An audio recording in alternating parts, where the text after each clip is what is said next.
One, two, three. We are live. Hey guys, Hey everybody. welcome, welcome, welcome. Let me get my camera there. That's a little better. I didn't want to cut so much of my camera out. There's another way to do this right here. Oh, that can That work gives too. us, yeah, it's a better view. It's kind of funny. Yeah. It's smaller and longer. I don't know. Seems a little peculiar to me, It but it does, is. doesn't It it? is. Yeah, we can do that for a bit and then jump in for a close up like that Yeah. for now. Well, hi everybody. Welcome. Mr. Resistance. OC Urban Gardener is here. Mattis Factory got the plant package on bonus plants yesterday. Tank 4 is set up. Yeah, we had a Awesome. couple of people win a prize last week, so that was kind of fun. Yeah, it was. Stan and Deacon are here. Psycho Plant Lady is here. Hi, Dina. Welcome, welcome.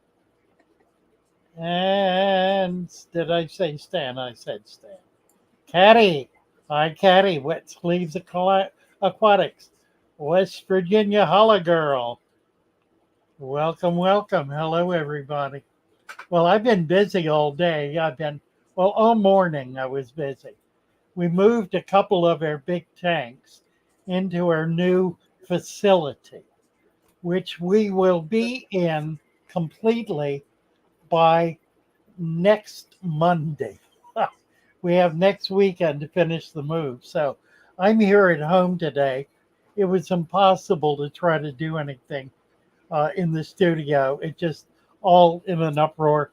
Half of it's not even there anymore. The new place is going to be amazing. Just you wait and see.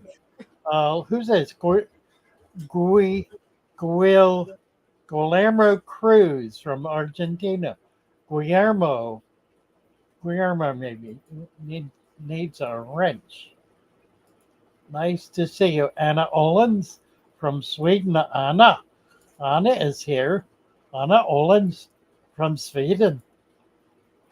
Patty McIntyre won't let my baby tears grow. Baby tears a little tricky. You probably do not have adequate nutrients. They're very shallow root plant. So you've got to have nutrients in the top half inch.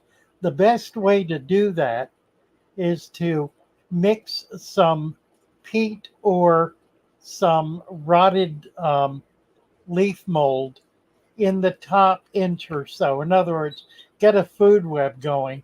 That'll get nutrients in that top layer of sand, and it'll allow you to grow carpeting plants.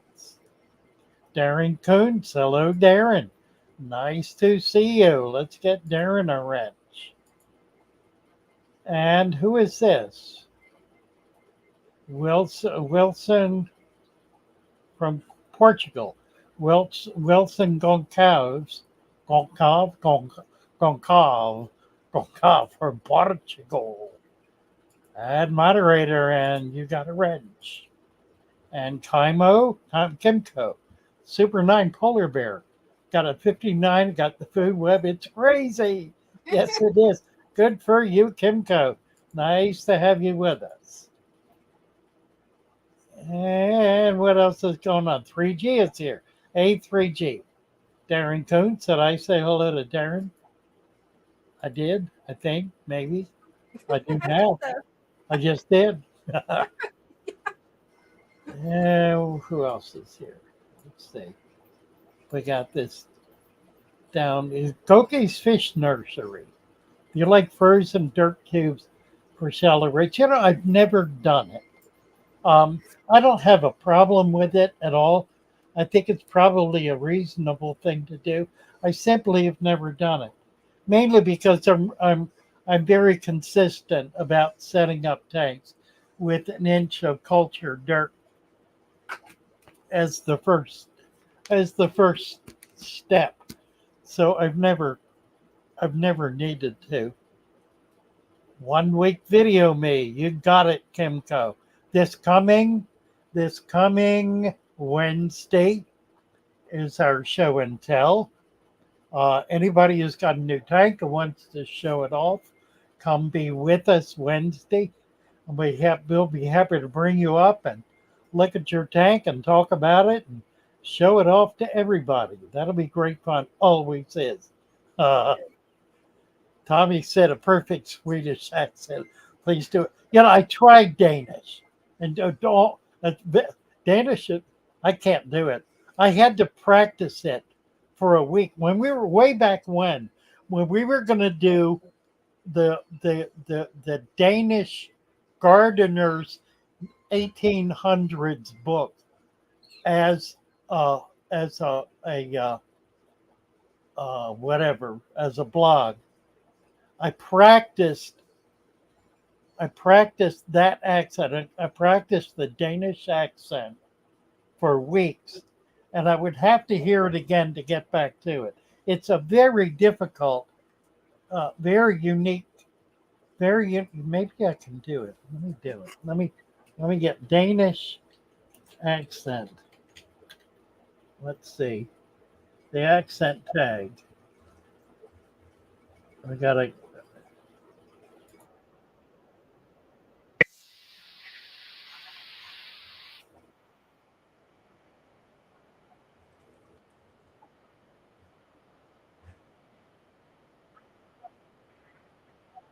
Yeah, I know you can do a lot of different accents. That's really cool how you can do that. Oh, let's try.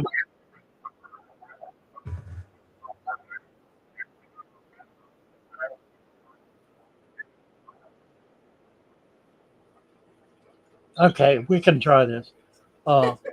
Wilson Gonga's father fish Trojan method of soil.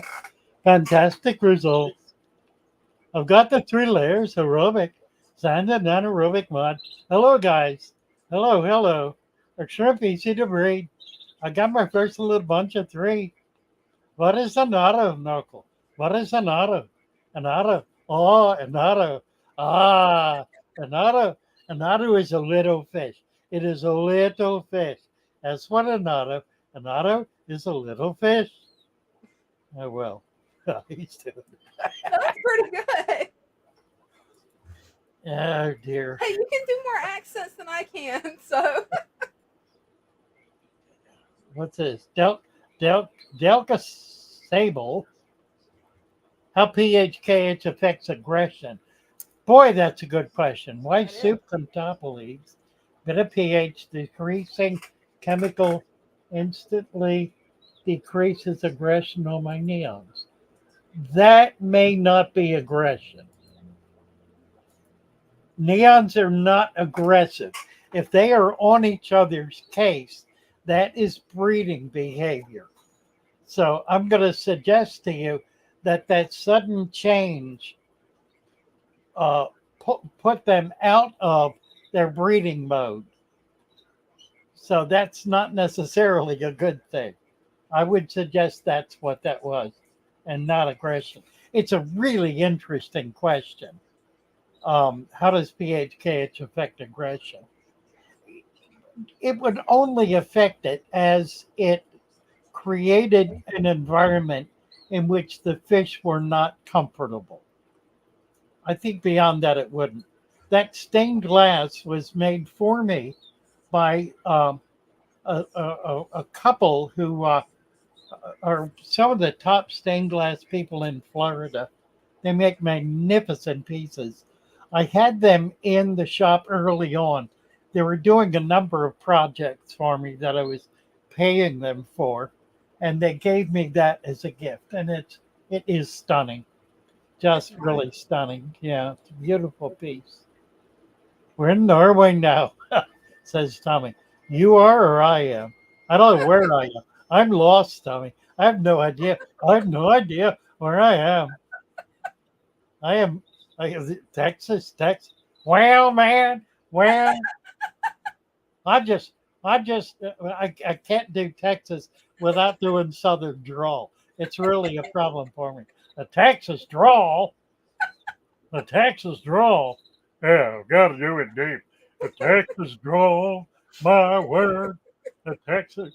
See, I get into a southern thing doing it. Stan Pittman. Yes, indeed, Stan. Well. Hi to their friends. How are you? How are you all? I'm happy to see you all. Big mamas and males chase them.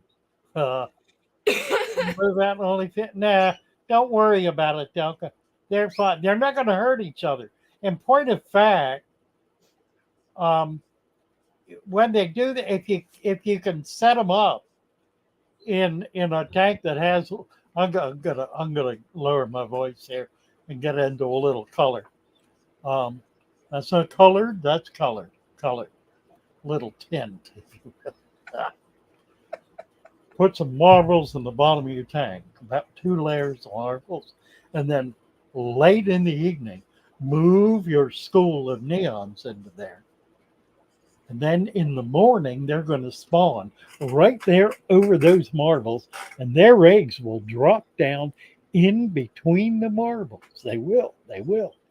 Then you take them out around 10, 11 o'clock when they're done doing their thing, and then shine a little flashlight up under that tank, and you'll see eggs in there. If you don't do it again, but you'll see eggs in there.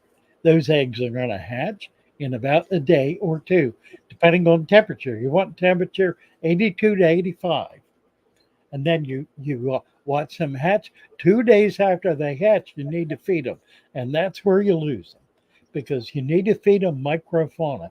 Uh, Microworm is good. Uh, Paramecium is good. If you get a food web going, you can put that food web in there. Now that's if you're taking them out. If you've got a big, thick food web in the bottom of your fish tank, you're going to get babies in there no matter what because they will spawn over that. The eggs will fall down in there, and some of them won't get eaten. Some of them will escape and they'll fall down and fall down. They'll roll down in there and they'll hatch. And those babies will live in there for a month until they finally start poking their heads up and looking around. You just try that and see if it ain't so. That was awesome. All I don't right. know how you can change your voice that way. Uh, Develop food web. Daphne shrimp worms. Excellent, Delta. Excellent. Work on a paramecium culture. That's the key. If you can learn how to do a paramecium culture, then you will have a natural source of food for egg layers, particularly tetras and other very tiny fish when they lay their eggs on those baby hatch because they need the tiniest food and paramecium is perfect. I had a friend who owned a goldfish farm, and in the spring when he would hatch out all his fancy goldfish, he would keep very large cultures of paramecium, and that's what he fed his babies. The tiniest baby fish can eat paramecium. Paramecium is about a quarter the size of a microworm, and a microworm is pretty tiny, but the paramecium is even smaller. So it's the tiniest natural food that you will ever need. DB is here. What plants are tough enough for Congo tetras and longfin rosy barbs? Well, there are a number actually. Swords are pretty good. You can always do swords. You can always do Vallisneria. They're good. Um, let's see. If you can do a Nubius, crypts are good too. Cryptocarina is pretty sturdy plant, and crypts will work pretty well. The other ones are ferns. Any of the ferns, they're not going to be. Uh, it's only truly, it's only the stem plants that are a problem because so many of their leaves are soft leaves. Now there are some stem plants that have very hard leaves, and you can use those. Stud Sidious. well, well, well. I I just want to thank you for that, man. I just want to thank you. That's so kind of you. I appreciate that. I appreciate that. I appreciate that very much, very much. Yes, indeed. I do. I do. Osceola Llewellyn is here. Stud City is. My Betty would harass the neons until I planted the tank. It's funny thing about bettas, bettas prefer a lot of cover. Their natural environment is weed beds. They live up close to shore where plants are growing out into the water. And so they're living around stems and rooted plants and dead leaves and all that stuff. So they're used to living in a lot of cover, which is why I have such a problem with people who insist on putting bettas in large empty tanks. It is, and then they say, oh, but they're free. Look how they're swimming around. They're free. They're frightened. They Right. are frightened to death that something is going to eat them. And so they dart from one place to the other in abject terror. Yeah. Why do they think that's fun? Right. It's not fun. No, it's not. It's not fun for the betta. It might be fun for that.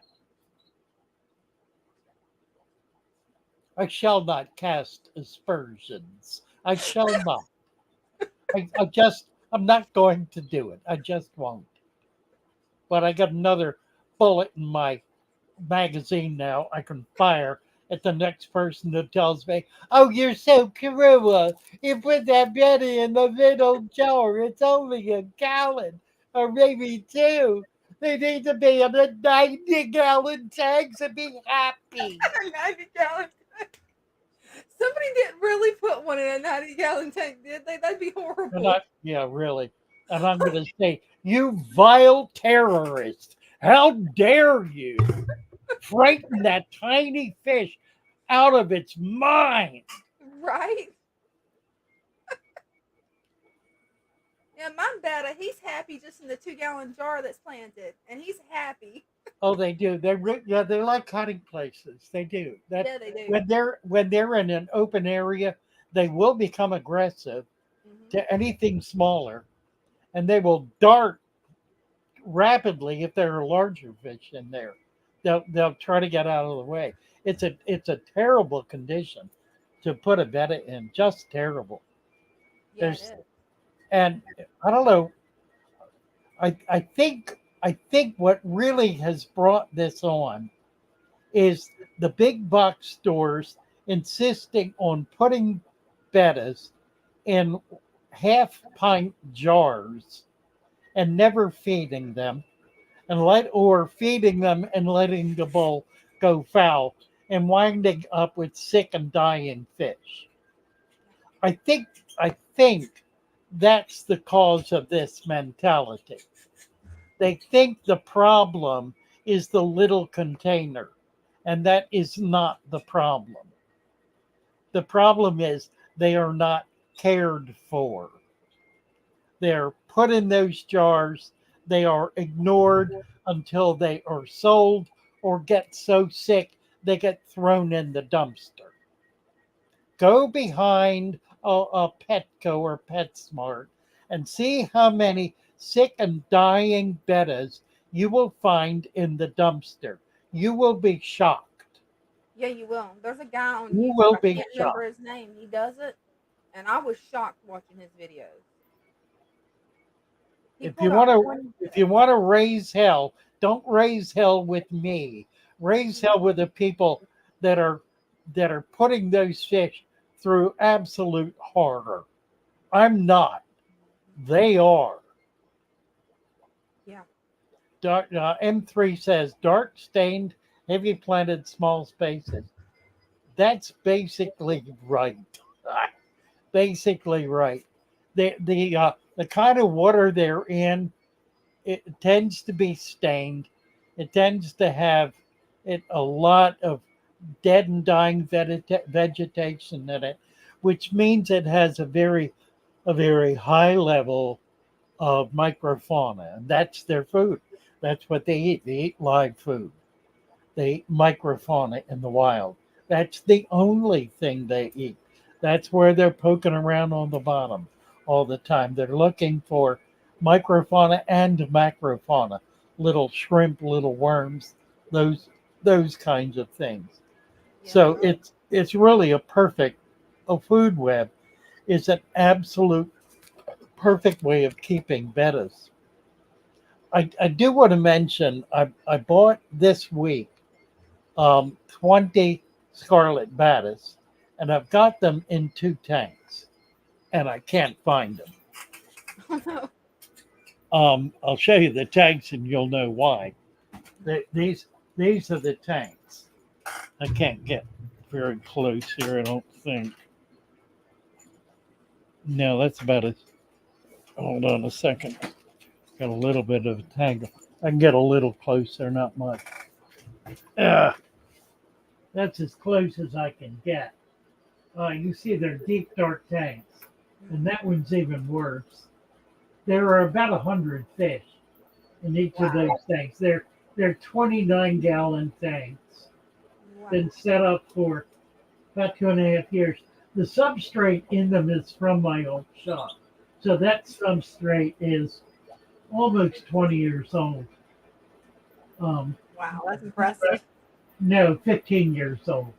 Substrate's about 15 years old. The tanks are pretty stable, but I need to get into them now that I'm getting a shop open. I need to get in there. There are a lot of fish I've just been kind of holding um, that I want to be able to put in the shop. So I'll be probably pulling everything out of those tanks in another couple of weeks or so. Deborah Patrovic, Deborah Patrovic. Too funny, yes. Well, my golden guppies are not making babies. Hum. I understand the problem. I'm not sure I have a solution for it. I think if you really want to get a colony of bettas going, you need to, number one, put them in a tank by themselves, a heavily planted tank. Water conditions are not particularly important. Keep the temperature around 80 degrees. That will allow the embryo to develop more quickly. It's a better temperature for embryonic development. Feed as much as you possibly can live food. Now, that sounds complicated. It does not need to be. You can go to the supermarket and buy shrimp. You want raw shrimp. Put them in the freezer. Take one out and scrape it with a knife. Take the shell off and scrape it. The tiny scrapings that you get are a perfect food. That's a live food. That's a food that will provide the level of protein that they need in order to be able to create eggs, to create sperm, and to spawn and to get those embryo developing. It'll also have natural fats in it that they will need in order to be able to feed those embryo. So do that. Feed them exclusively that scraped food. Don't do it more than once a day, twice if you're really careful. You don't want to overdo it. You don't need to overdo it. If you get a meal in them every day, then they will thrive on that. And you'll notice that the females will get fat quicker and they'll start dropping babies. So to try that approach, it's going to work a whole lot better than any kind of dry food will. The problem with dry foods is there is filler in them. They all contain filler.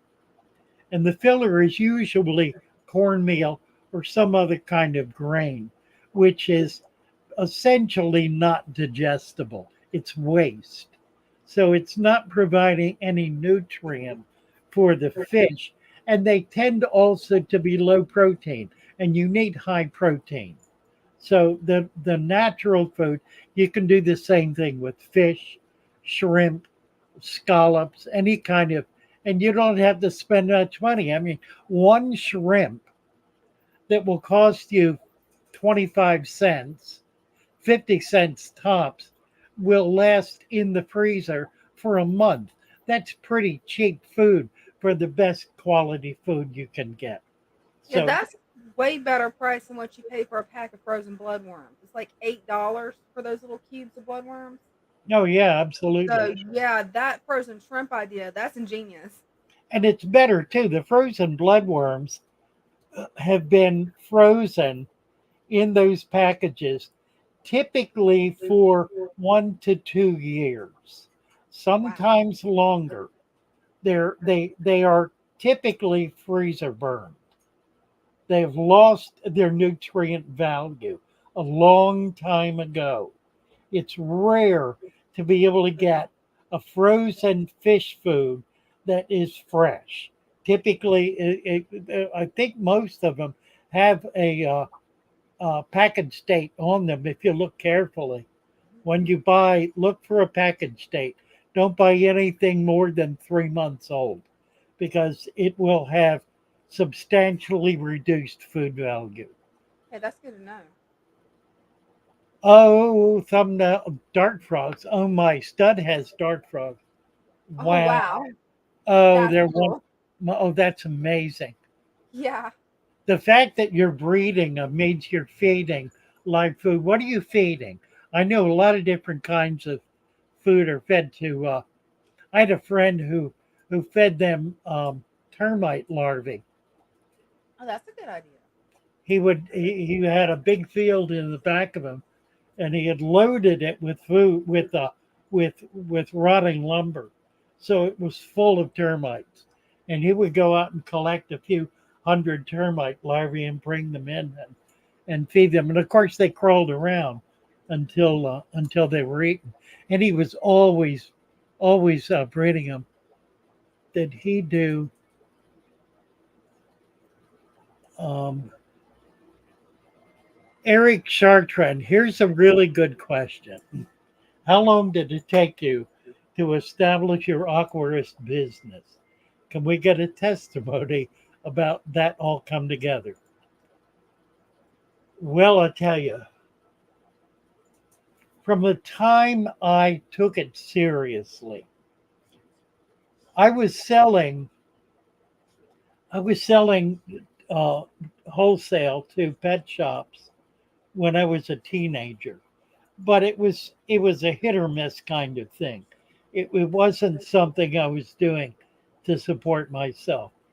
When I was in graduate school in Boston, I was raising guppies and selling them. Again, it was not enough to really be able to support me. After that, I was busy doing other things until I got to Florida in the 90s, 1990s. By the year to 1998 or so, I got on Aquabid, and that was when I started actually supporting myself selling online on Aquabid. I was making about $1,000 a week gross. My net was about 600 plus. I would go up to the wholesaler, it was Segrest at the time, and I would paw through thousands of bettas and pull out the nicest ones. Now, this is when bettas were $1.25 a piece. Yeah. So I would find the best ones. I would put them on Aquabid with a minimum bid of $15. I would give them a name like um, Flying Firebird or American Eagle or some other fancy name.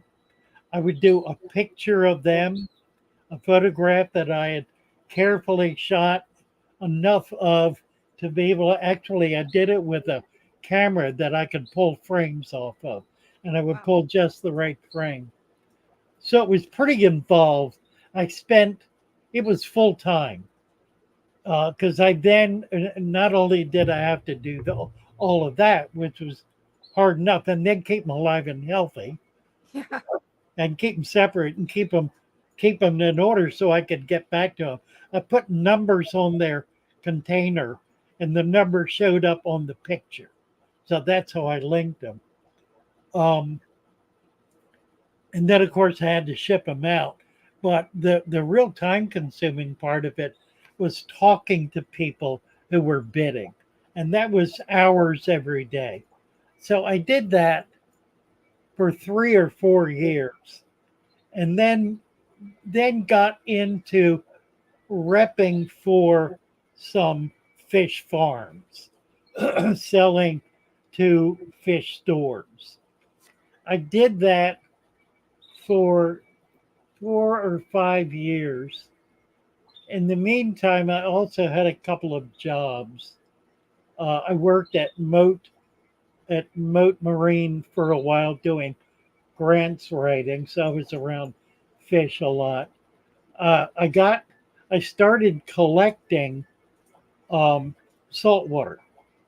I was collecting pygmy seahorses, starfish, shrimp, little crabs, things that could be sold into the hobby. I did wholesale and retail doing that, and then eventually decided to give it all up because I realized I could make a really good living as a copywriter. Copywriter is a person who writes for businesses. They write formal letters, they write catalogs, they write promotional material, they write letters for all of the different things that a business needs written written letters, not contracts, but descriptive stuff. I had a friend who was doing it. He was setting me up in the business.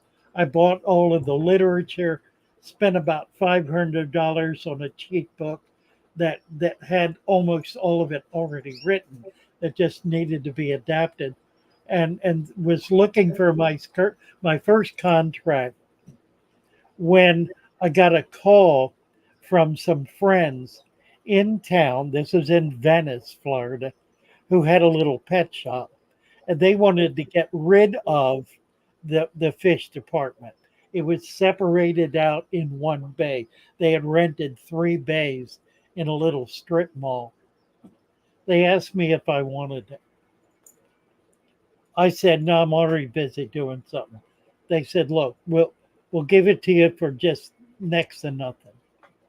And I thought about it. My mother's mother, my Aunt Dorothy, had always said to me, she very many times she said to me, I really could see you running a fish shop. And it was kind of something I always wanted to do. So I figured, I can always do this copyright thing. Let me take a year. I'll do the fish store for 1 year and get it out of my system. So I bought it for, I think I paid $1,000, which I paid him off over a period of a couple of months. So it was not hurtful. And then within a couple of months, a guy walked in who wanted to finance my business to move into a bigger location. So I decided, what the heck, I'll do that. I had another friend who was a landlord who had a lot of property. He offered me this magnificent building at a really cut rate. So I did that, took the funding to move into it. The funding was actually payment for a corporate thing that I created, or that was created for me, that it wound up being a little questionable, but I was never in any trouble over it.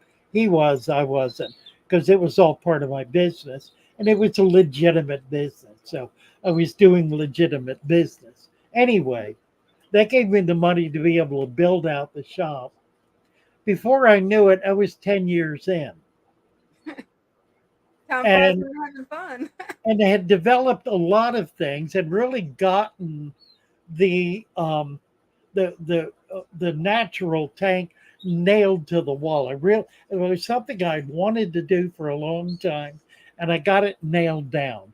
I had hundreds of tanks to work with, so I was able to experiment a lot, and I got it perfected and started doing videos on that. And then that led to developing a whole approach to maintaining systems. By then, uh, uh, another friend of mine who had tried to get me to do YouTube 10 years before, or 7 years before, said, listen, you really need to do this.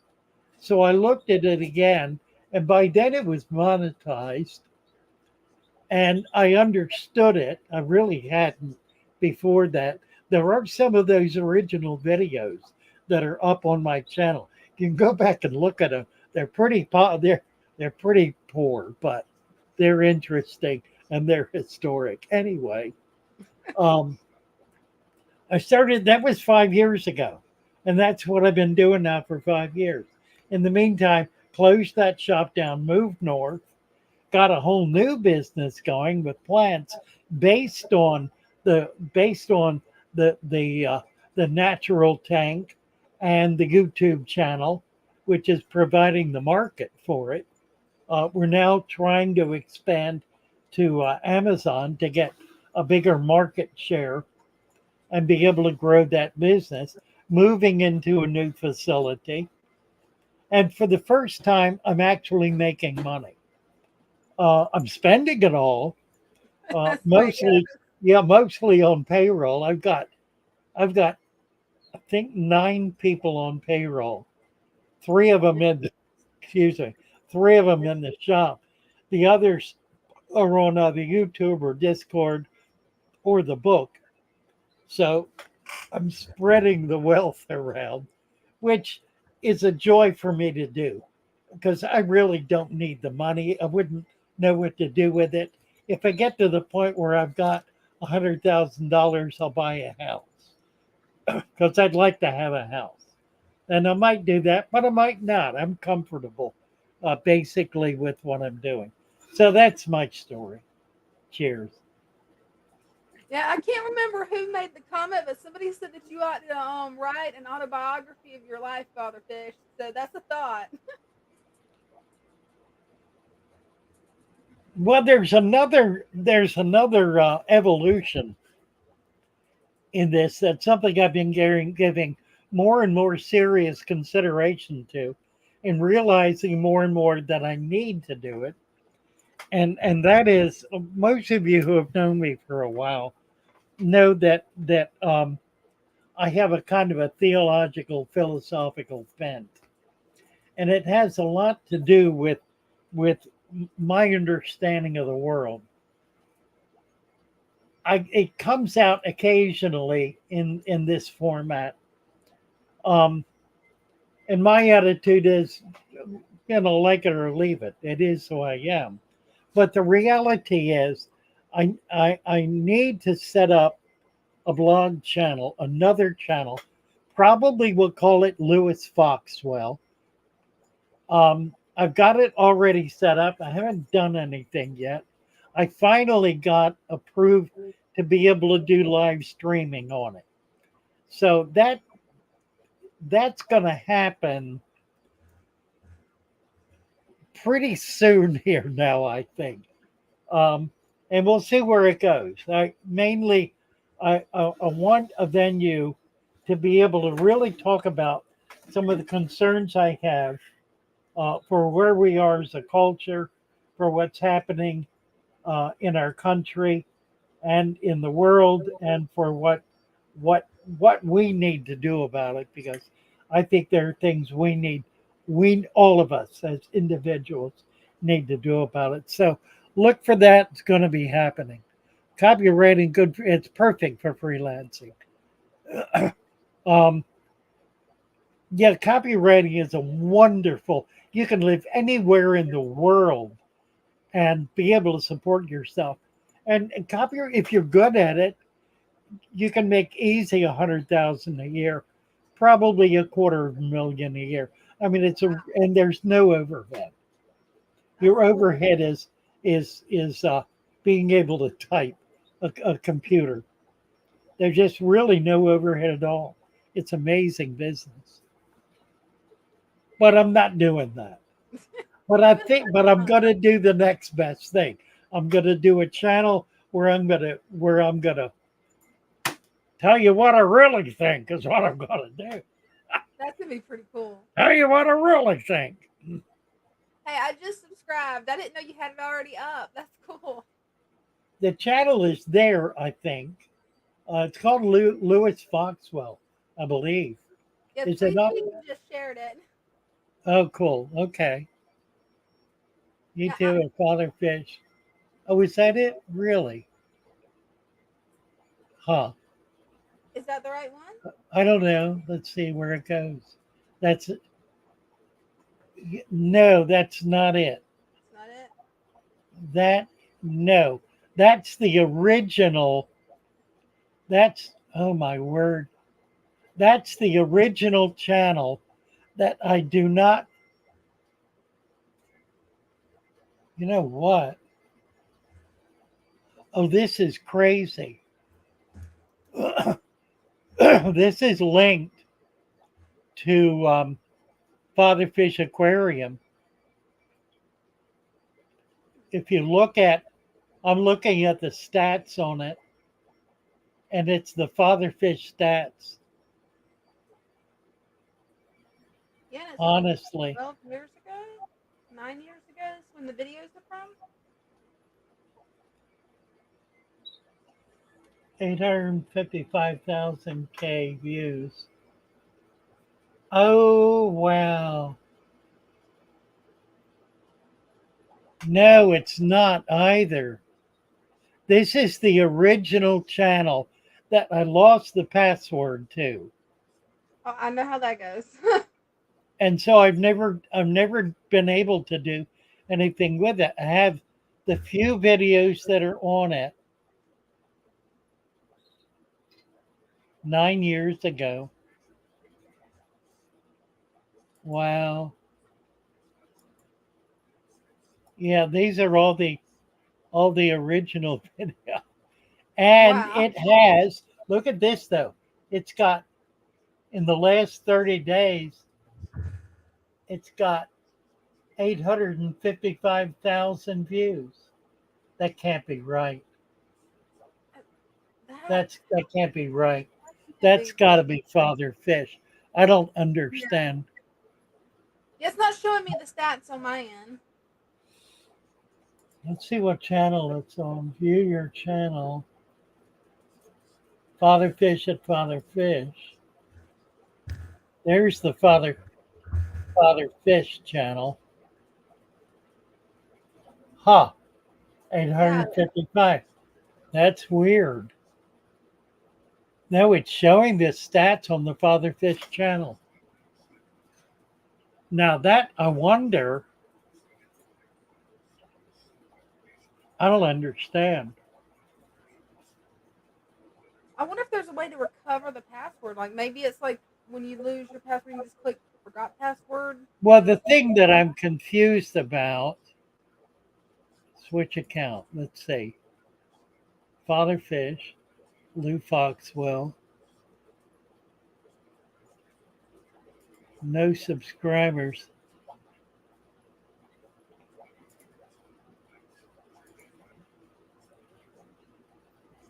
Okay, there's another channel called Lou Foxwell. Let me post the link.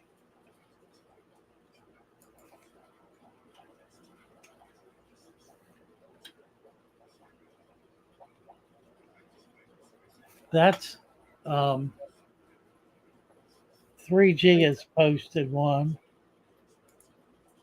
Is this going to be the channel that you're going to use? Yeah, yeah. Awesome. Oh, wow. I'm This gonna is put it. another one. Oh, this is another one. I lost this one. Honest to God. Lou It's okay. Fox I've got posted some late awesome ones Saturday too. night. I got all kind of channels out there. This one I started um, a couple of years ago, 2 years ago, and it's got a few videos in it from then.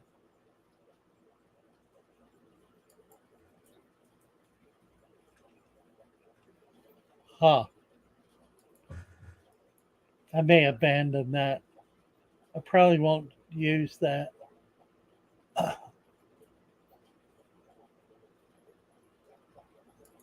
Yeah, this is my COVID. That's yeah. Huh. I was in a mag. I was talking. I got into a lot of trouble with Magtal because I Yeah. was basically shooting them down.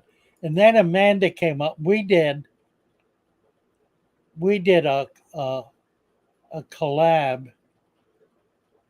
That was Good Mother. She's still on. And then we did one with EJ. I had some EJ stuff too on there. That's interesting. Huh.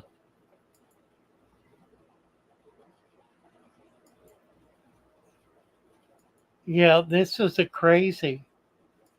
Wow. There's a lot on here. It's always neat when you rediscover your lost channels. So that's just always something neat to see. I probably ought to use this. It's got a lot of cool stuff on it.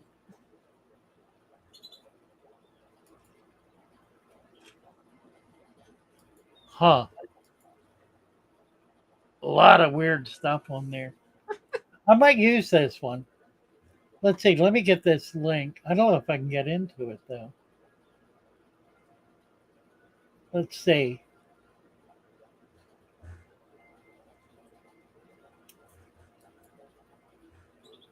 View your channel.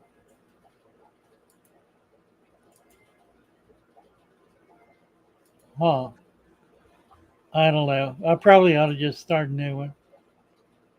And it It's might be hard. easier. Yeah, it will, and I won't have all the dead wood. Interesting. I wonder what else is there.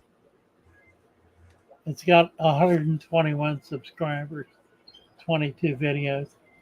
So really hadn't done much. I think I won't. All right. Sorry about that rabbit hole, guys. Hey, it was pretty cool though. Wasn't my fault. Cookie's Fish Nursery. Holly Gibbs is here. Hello, Holly. Happy to see you. ABVD. What else? Check out Two Caves Aquatics. Oh, I know. I saw he did a video today that was very, very cool. Yeah, but post Two Caves link. Somebody, he's a great, great channel. That was Really, really something good channel. different. His outdoor pond project is just amazing. Yeah.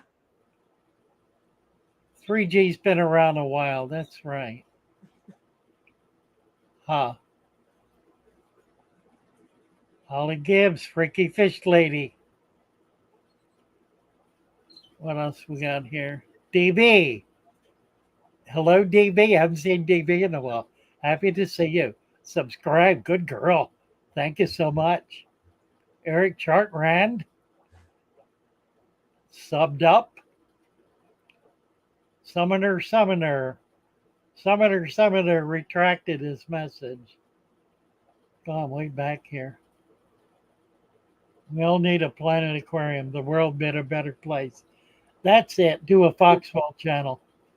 Yeah, I think that's what I need to do. Maybe just call it Foxwell. Yeah, you could. That wouldn't be bad. Maybe I'll do that.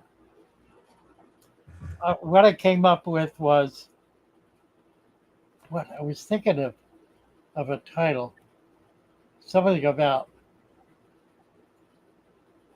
rea- the real world reality, something like that.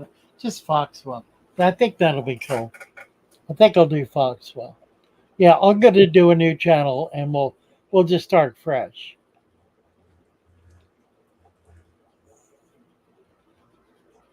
That would be cool too. If I now, what I'm wondering is Mhm. what I was just looking at kind of shocked me because it looks to me like if I have multiple channels, Yeah. they all they all the views on all of them are composite. Let's see. That's a good question. I wonder if it has to be separate emails or how you separate that out to actually get the true Well, stat. it's going to be the same. It'll be the same password. Oh, Stubbs got a good name for you in the comments. Foxwell Unfiltered. That's good. I like that. That's good stuff. Huh. Guys Aquatics. How long should I cycle my 30-gallon? Let me give let me give Kai a wrench here. Okay, Kai's Aquatics, beginner fish keeper. Wondering how long I should cycle my 30-gallon planted tank and don't know when I am 100% ready for fish. Okay, you got a planted tank. I'm going to assume it is a deep substrate tank. You've got a dirt layer and a sand layer on top, and you got plants in there. Put fish in there, a few fish. It's a 30-gallon, a half a dozen small fish, no bigger than an inch size fish on day 2. Your tank will be fully cycled on day 2 when you put a half a dozen fish in it. Don't believe the lies about having to wait a month or 6 months or 10 years to get your Right? tank cycled. Your tank cycles when you put life in it. It does not cycle before you have living animals in it. It cannot. You got plants in it. The plants require animals in order for the plant to survive. The plant feeds on the nutrients created as waste by the animals. The animals depend on the plants to create the water conditions, which includes the oxygen level and everything else that the plants provide. So balance occurs when you put fish in the tank, not before you put them in the tank. It cannot be balanced without some animals. Could be shrimp, could be snails for that matter, could be clams. Any kind of animal will do. Doesn't really matter. Simplest thing is to put a few fish in right away, soon as you got plants in it.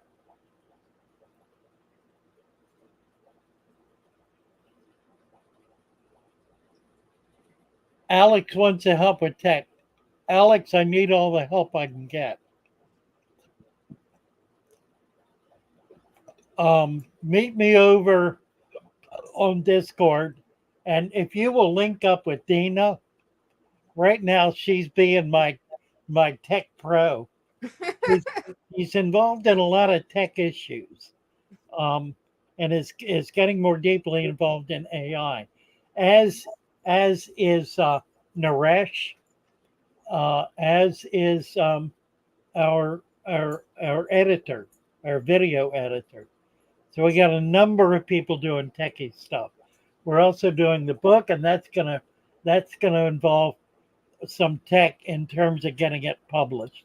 We're gonna do it initially as an ebook in house, so you might be able to help with that as well. There are a lot of issues that we're involved in that are techie kind of issues, and I'm pretty hopeless in all of those areas. I know my way around.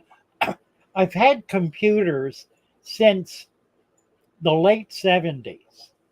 I had one of the very first computers that came out before the the, the Pong computer. I had a big $20,000 computer. that couldn't do 1/1000th, 1/1 millionth of what computers do today. It had a hard drive in it that was a 20-inch hard drive. I did 20-inch bookkeeping hard on it. drive. Whoa. Bookkeeping. I did bookkeeping and statistical analysis on Wow. it. Um, so that's when everything was DOS. So I had to learn DOS to be able to do it, and I learned just enough to get in trouble. And I was kind of, I do what I do. I know how to do. But I spent a lot of years being frustrated until I finally met people who helped me get over my frustration. Why am I starting a new channel? I think the main reason is I want to be able to talk about stuff that is totally not fish related. It is in many ways nature related or earth related. A lot of it really is. So I could do that here, but it's kind of disjunctive. Um, and I don't really know how to do that. So I'm going to try it the other way because I also want to get into some religious stuff and political stuff, and I think it'll just be simpler if I do that as uh, as a blog. Yeah, It'll that's be way it's simpler. it's going to mostly be live streaming. I'm going to do live streaming. I'm not going to do blog because I don't know how, and I don't know how to promote it. I've had blogs up for about 6 months, and both of my blogs have a grand total of 2 views. So that obviously I can't figure that out. But we'll see. We'll see. If it turns out that it doesn't go anywhere, I'll just quit doing it and do something else. Kim Minnie loves the plant package. She won last week. Well, happy it worked out well, Kim. Joe says you have to have a filter. It's an aquarium channel. I prefer to have a filter. Um, it's for me. It's a security thing. It just it's emotional security having a filter. I know it's not critical, and I've got two glass curio cases that are going to have jars and bowls in them, and they will not have filters in them. They're going to be, you know, they're going to be biotope things with bettas or small fish or shrimp or whatever in them. So I'm going to have a lot of those. Plus, I've got two very large, deep window sills with large windows. I can put shelves in that, and it gets afternoon sun. So there's a lot of sunlight that comes through those windows. I'm going to be doing a lot of uh, resurrection jar kinds of That's things. gonna be nice.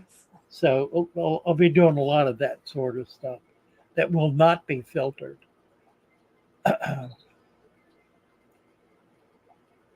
Oh, Lee is here. Hello, Lee. Oh, wonderful. Once she's settled, who's settled? Been staying up all night. This is the oh, got a new kitten. Cat no. Oh, the cat needs to be settled. Nice to see you, Lee. Happy to have you here. Okra plutonium. Oh, we need to give okra a wrench. Well, that I tried this before, and there were a bunch of people who came in from the fish channel, so somehow it pops up to my followers. So I know I'll get some initial people coming in. Peplin Creek is here. Happy to see you, Peplin Creek. Morning Star Quaid. Jason Eplin. New to your channel and method. What's your take on a pair of discs and a 65 dirty method heated in airstone? I think it'll work fine. I basically have done that. I would recommend a sponge filter rather than an air stone. it gives you double duty. It gives you the benefit of an air stone as well as being able to create um, a a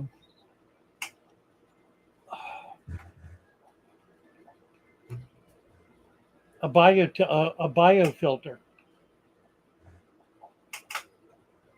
I'm not a purist in that sense. I will say I don't clean the sponge filters out.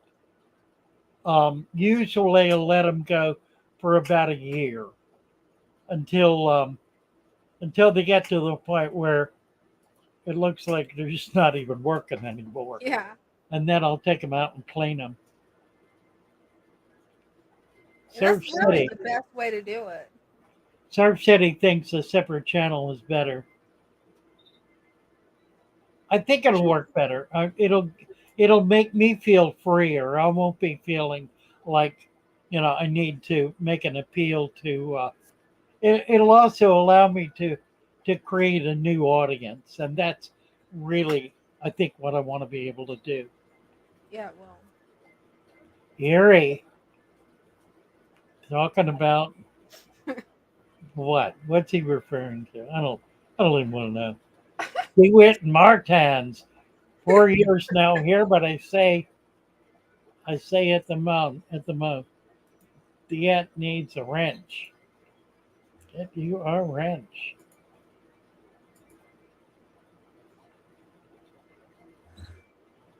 Goki's Fish Nursery. Love to see you, Lee. Not often these days. Open about this time of night. Love to you too. Adam Armbruster's here. Hello, Adam. M618.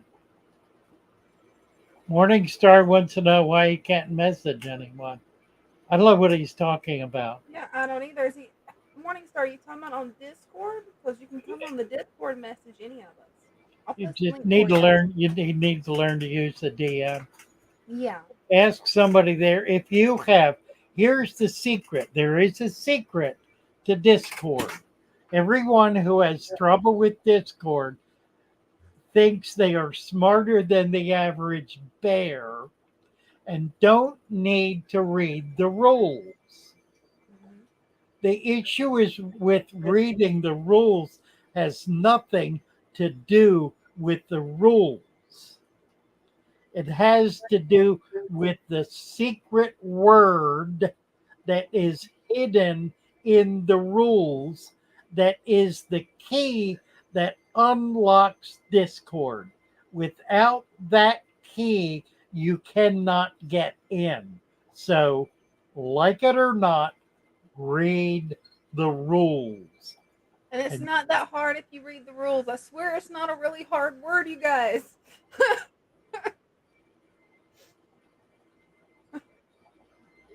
you can almost guess it. Really can't. Ari just got back from a lovely picnic in the park. Yeah, ball and chain. Probably you're the ball. Probably you're the ball, Ari. I would. I think my hunch is that there's a lot of projection there. Right. DeWitt Martins. 4 years now, but I say at the mo. I don't know what that means, but I think it means it's been around for a long time. And it's never come up. So happy to have you. Any idea where the betta has a huge vertical lump down its side? Well, it's either a cancer or a parasite. And the best thing to do about it or with it is keep them as comfortable and happy as you can. There really is nothing you can do about it. There really is. I mean, you could lance it and discover what it is, but you probably will kill the fish in the process. If it's a boil, a bubble, that kind of thing that you can poke and drain, that's one thing. You can try doing that. You can try poking it with a needle and see if it drains. It may just be fluid. They do get fluid. Very often it's on the cheek or around the head. So you can try that. It's either going to kill them or go away. And probably it's going to kill them. There really isn't, there's no medication for it. You can feed them garlic, but that's not going to make a difference, probably. It's just one of those things that try poking it with a needle. I remember going through this with Mary Page. She had a betta that had a bubble on its head, I think. And she lanced it and it made it better, but it came back after a few months and she wound up losing it. It's just one of those things. Erie first wants Father Fish to give me away at the wedding. I know he'll jump at the opportunity to get rid of it.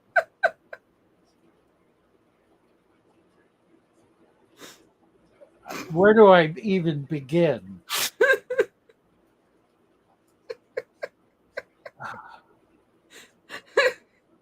That would compromise my morality. Actually. In the most fundamental way. I mean, to do that would condemn me to hell and damnation. That means he's keeping you, Ari. He's keeping you.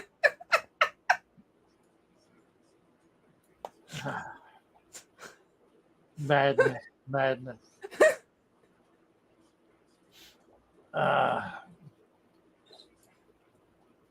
Adrian Cabrera.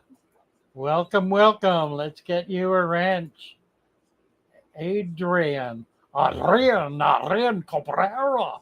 Adrian Cabrera. Welcome, welcome. Bonjour, bonjour. A bientôt. Asia Llewellyn, my sponge filters are living things at this point. Absolutely. Yeah. I will touch them unless it's necessary. That's the key to it. They really are. They're just an additional and a rather substantial biological system in your tank that has enormous benefit. Well worth doing. It's certainly not natural, but it is profoundly beneficial. And I think if you look at things like heaters, lights, air pumps, filters, none of them are natural, but they are highly beneficial. A thermometer is a case in point. Having a thermometer in your tank is a very helpful thing to do. It tells you when the heaters quit working. William Avery, getting the rooted plant back. Should I float them like I do? Now go ahead and plant them. Plant them right away, William. You don't need to float them. If you've got a new tank, make sure that those roots are not down in the dirt, because in a new tank, that dirt is not chelated yet, and it has enough chemical activity going on that it will burn the roots. So you want to plant them no more than 1 inch into the sand, halfway down into the sand, and then let the roots find the nutrition. They're good at it. They'll do it in a day. Erie is touched. Erie is touched. Yeah, you are. Yeah, you are. That's right. That's exactly right. You got it. Nailed it. Erie is touched. They titched, we call it. He's titched. Titched. You know about titch?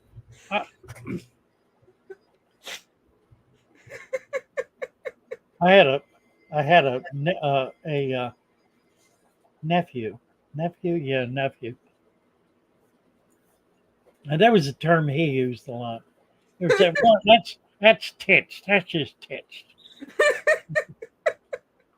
I'm going to have to use that one. Yeah, it is. Yeah, it is. By golly.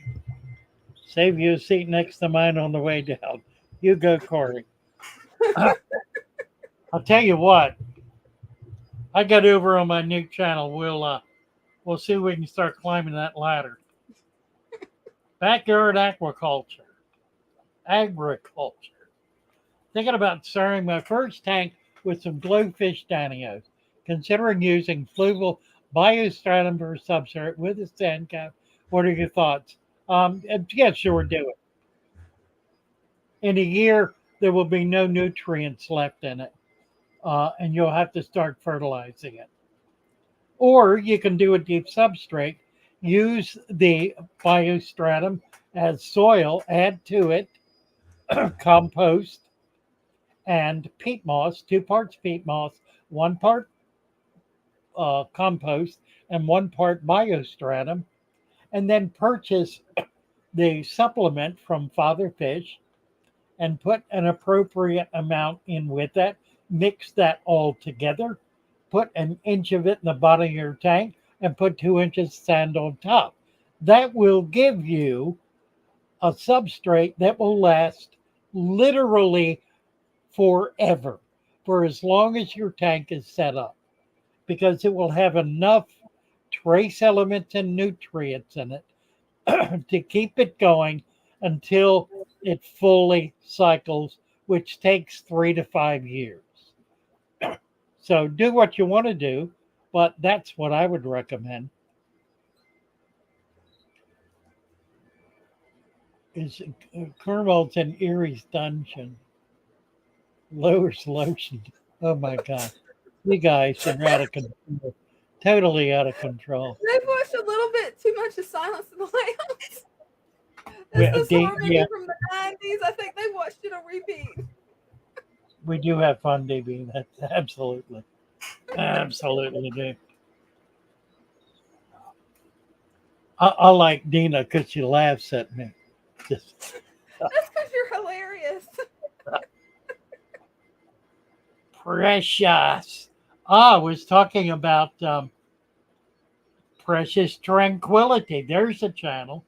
Check out Precious Tranquility. I'll see if I can find One of my true loves, Precious Tranquility. There have been a few, and there continue to be a few. Lee Wilcox, tank crashed 6 months ago. Good, you need to do it. Go for it, Lee. And get over on Discord. You can get on Discord 3 o'clock in the morning. You can get on there 24 hours a day. Whenever you're available, doesn't matter. And have lots of people to talk to. I'm on there all the time. JO, does too much sodium thiosulfate or the byproduct salt have potential to kill green water culture? Good question. Probably yes. Probably. Although green water can survive. I don't know if it can survive brackish water. I'm not sure about that. I've never seen green brackish water. I'll tell you what, though, we're not using sodium thiosulfate anymore. We're using vitamin C because it has no salt in it. It is slightly acidic, but so slightly it really doesn't make a difference, and it does not counteract the buffers. It removes chlorine and breaks down chloramine, so it's safer. And if you dump a whole bottle in, it's not going to hurt anything. It's completely non-toxic, totally non-toxic. So we've started. I'm not even selling the sodium thiosulfate anymore. I'm selling vitamin C tablets, which you can buy a 500 jar, 1,000 unit tab of them at the drugstore for about $10. They're dirt cheap. I don't sell them for much. I do it as a convenience. I Lasagna couldn't substrate. I couldn't find the YouTube channel Precious Tranquility. It just keeps coming up music. So I She couldn't may get have to it. taken it down. Oh. Yeah, that'd be a shame. Let's see.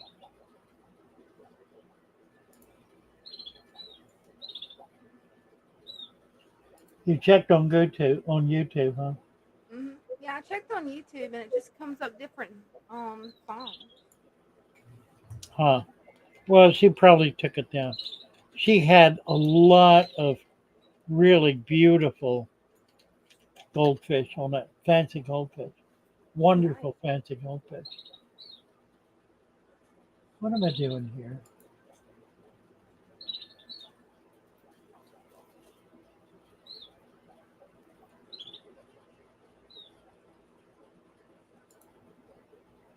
Honestly. Ah, I feel you on that. Oh, Sam Pittman's got to go. He'll see us later for the show and tell. That'll be awesome. Guys, make sure to show up wonderful. Wednesday night for the show and tell. Yeah, see you all there. It's Hmm. a lot of fun.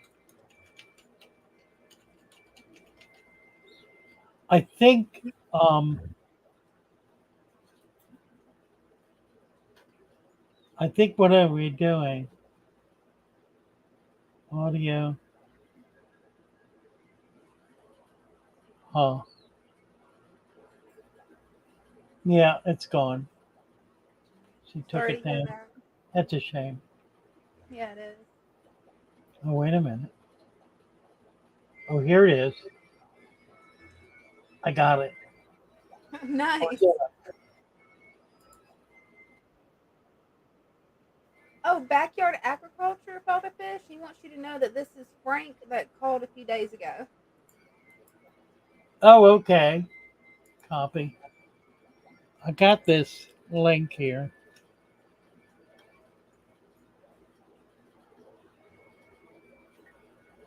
Oh, now I got the Oh, link. Roxy is here. Hey, Roxy, happy to see you. Frankly called on the phone a few days ago.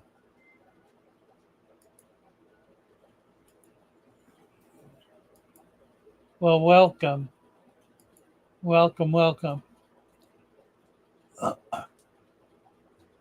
What did we talk about, Frank? I get 20 calls a day. I can't keep them straight by name, but I can by topic. That's it. I know what I talk about. I just don't know who I talk to about it. Foxy's fishes. Excuse me. Elliot 123. My name is Elliot. I'm 14 years old. I've had aquarium for 1.5 years. And a month I got my first stingray. Wow. Wow. A That's Motoro. awesome. Oh my Wow. word. 180 by 80 by 50. Stingrays find it needs. Wow, that's very cool.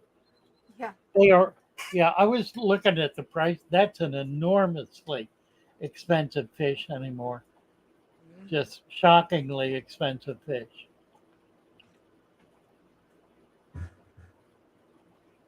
Let's see. Ever considered doing a traveling meet and greet? Yeah, I have, Dion. And it's something I really would like to do. I thought about like announcing, trying to find somebody in a given city to find a place to meet, a restaurant, like a conference room in a restaurant, or someplace cheap, church hall or something, anything, um, and then promote that for a month as a father fish meet and greet or a shoal meet and greet, whatever, just to be able to get together with people. I think it would be great fun. I really would like to do it, and it's something that we could do a lot of really cool things with. So, being able to do a fish swap or an auction would be great fun. Yeah, it Uh, would. having a program presentation, uh, giving out gifts. I mean, There's so many things that would make that great fun. My problem right now is that I'm totally locked in to this shop I'm opening and business I'm running. It's got me locked down essentially 7 days a week. Now I have been able to get away um, one day a week to go visit some clubs and do presentations. I've done 3 or 4 in the last 6 months or so that are a few hour drive away. So I can certainly do that. But I would love to be able to do it. Um, it's just a matter of I need somebody to coordinate it. I think that's what would make it happen. I need a I need a party coordinator, a party planner.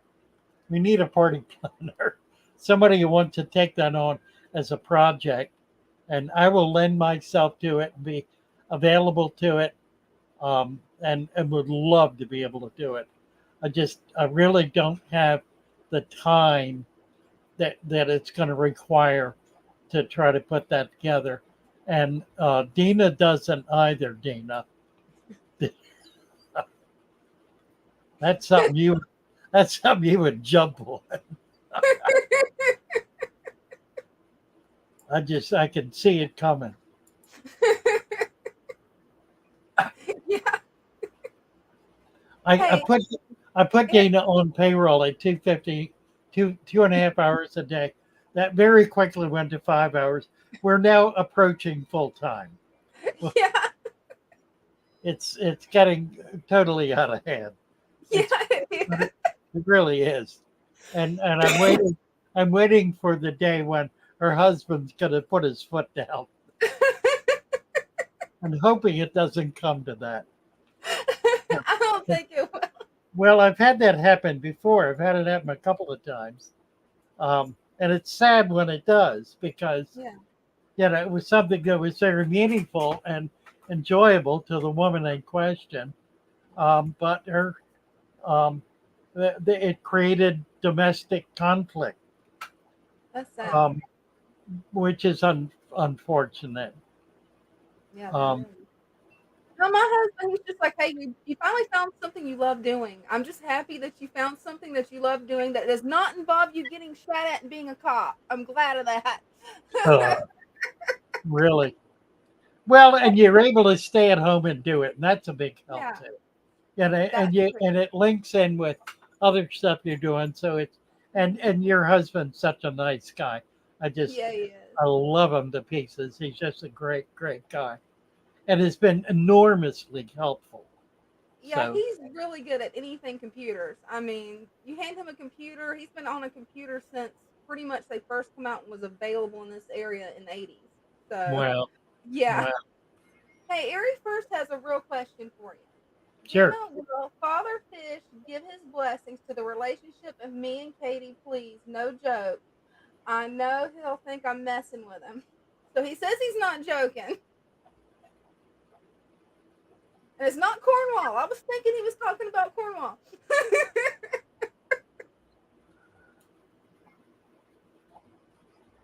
I tell you what, come on over to Discord and let's get a little DM. We can do a private video conversation. Let's do that. I'd like to meet you, and I'd like to meet Katie. And There you and I go. and I'm sure that the two of you are have a golden relationship. I just want to see it firsthand, so that I can give my blessing to you directly and personally. So get on Discord, find me in a DM. Let's get together. I'd love to do it. Mattis Factory would be below the heart. What are we talking about? I'm not sure on that.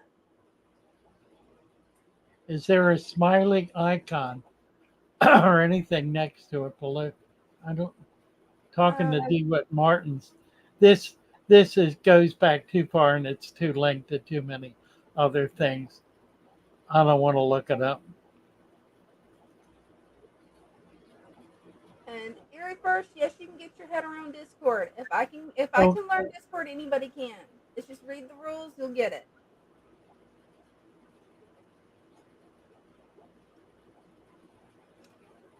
oh, they're talking about super chat. Yeah. Where is Super Chat? Yeah, got it. Got it.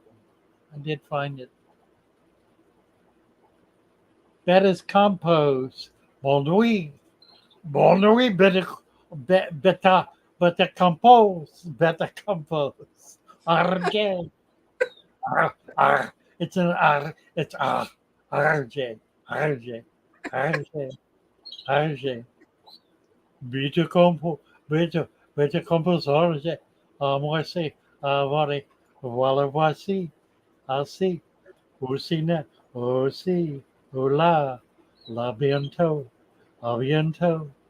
Better, better campo, better campo Harje. One week. Oui, ça va bien. And a wrench. How many languages do you know, Father Fish? Actually, two. Yeah. I have a smattering of French. I don't consider that knowing a language. I know the American Sign Language. Oh, that's cool. I'm pretty good at that, and I speak I speak the colonists' English. But I've lived in a lot of different places. I've lived in the deep south and I've lived in New England. So I've been around a lot of accents and a lot of different language structures and language use. So I've kind of picked up. And I was in theater for a long time, Oh, that's cool. which is where you also pick up a lot of language, kind of language variations. But I'm not particularly good at it. I just play with it. But it comes from Brazil, Brazil, not French at all, Brazil. So, so that's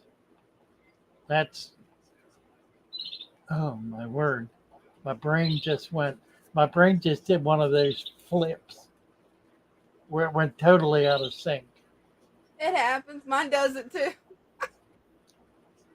I'll have to get that back together momentarily. I don't know why Erie first typed in Doom. I don't know. Are you guys talking about the video game Doom? Because I don't know what you guys are talking about in chat. Could I just replace the by start them every year? Oh well, thank you, Frank.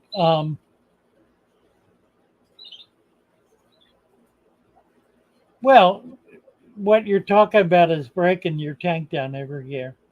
You know, there are people who do that. I mean, there are a lot of people who do that. They break it down, do something different with it. Um, you know, that's not anything I'm involved in. It's not a direction that I go in. It's not anything I'm involved in. When I set a tank up, I set it up as a permanent environment because I'm interested in it long term. And if I want to do something different, I set up another tank. I won't break that one down to do something different. So I am addicted to MTS, which is having as many tanks as I can possibly find space for. I feel you Um, on that. yeah, and there's always room for one more tank. So Mhm. and that's part of the reason I moved to be able to do a lot more tanks. I'm going from um, 8 to 10 tanks where I have been, and about 25 to 30 vats to 100 tanks and 100 vats. And it may well grow beyond that, although I think I can do what I want to do within that structure. I am looking for a very large tank. If anyone knows of anything bigger than 500 gallons, 1,000 gallons might be max, 1,500 maybe. I'd have to be able to move it. Um, I could afford to have something transported, but I don't want to go across the country. So it would have to be on the East Coast, Pennsylvania, Maryland, Virginia, somewhere in this area where I could put it on a flatbed and get it to me. But I would like to do that. I would like to have a very large tank, minimum 500 gallons. If anyone knows of one, I'd be happy to hear about it. Have you thought about using one of the stock tanks? Because they have stock tanks for like cattle and different livestock. Because I've been looking into those that are Well, up to 1,000 gallons. yeah, that's a pond. I don't want a pond. I want a tank. I want a glass or Oh, plexi front. gotcha. I want something to look into. Yeah. Yeah, I'm gonna do some ponds. Um, Probably there'll be 300 to 400 gallon uh, ponds. I'm gonna do at least two. I had two at the old shop, and they really worked out well. What else we got here? 18 to 2. Holly Gibbs. Yeah, you need to get it back. Get turned around there, Holly. Get going back in the right direction. Oh, and Eric Eric has a Joseph. really good question for you, Fatherfish. Sure. He says, I noticed you had some turtles. Is the waste from turtles a lot more difficult to manage in a natural aquarium? Does he need a specific plant? I enjoyed the turtle video. It's a really good question because I've been looking into that and It researching. is. Here's the thing. There are there is the mentality that a turtle or a large fish creates more waste. And in a sense they do, but that really is not the issue. The issue is how much they are fed. A turtle, for example, in the wild, a turtle will eat on average of once a week, and it will not eat a great deal. It may eat a small dead fish. It may eat some vegetable matter. It will eat a few mouthfuls, enough to fill its gut. It can't swell up the way a fish can, so it can only eat a limited amount. And then it will spend the rest of the week digesting that. Feeding a turtle every day creates more waste than it would if it were fed naturally. So the issue of big fish is exactly the same. Feeding less frequently, large fish have fat reserves. Little fish don't so much, particularly young fish. Baby fish must eat every day because they have no fat reserves. Once they become mature and build up fat reserves, they can go for periods of time with no food at all and simply burn off that fat as energy. And if they go a week or 2 weeks or even a month, it doesn't hurt them.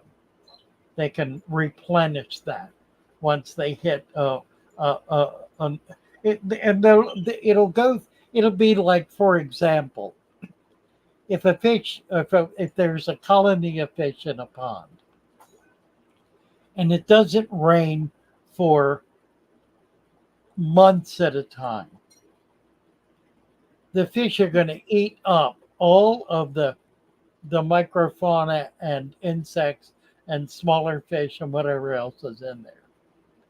It's not until it rains and the rain washes nutrients into the pond that a new population of microfauna and macrofauna can flush and or can fletch out, I should say, can expand and develop and grow, providing nutrients, providing food for those fish. So the fish may go a month or longer with no available food, just an occasional tiny little bug they spot somewhere until the rain washes enough nutrients in there to build up that food web, which can happen in a matter of days. I mean, it happens very quickly. And then they're able to eat again. So it's normal for fish to go of long periods of time. I'm not talking about a year, although I've seen that happen with bigger fish. They can go an extraordinarily long period of time, mainly because they're able to maintain their equilibrium in the water without expending any energy. That They're makes able to they're able to lower their metabolism to the point where they're burning maybe a calorie an hour rather than 100 calories a minute. And if they've got available in fat 100,000 calories, they can last a very long time without even depleting uh, the fat reserves. So the notion with larger fish, I'm not talking about little tiny fish or baby fish. They do need to eat more often. But even very small fish, once they become mature, they put on body fat. And that body fat sustains them. Not as long to be sure. A week, 2 weeks, a month, they kind of max out. But they are able to maintain themselves to the point where you do not need to feed them every day. Now I feed my fish every day, mainly so I don't forget. But I feed them just a pinch. I got maybe 100 fish in here. They get one pinch of food, so they all get a grain or two, and that's it. I'm feeding dry food. I'm feeding the high quality Japanese food. It's 50% protein. It's a very good quality food with no filler. So I feel comfortable doing it. I finally have found a source for live blackworm. So I'm going to be feeding live blackworm. I've got it in the fridge now. Once we get moved, I'm going to be setting that up. I'm not going to ship it because it has to ship overnight.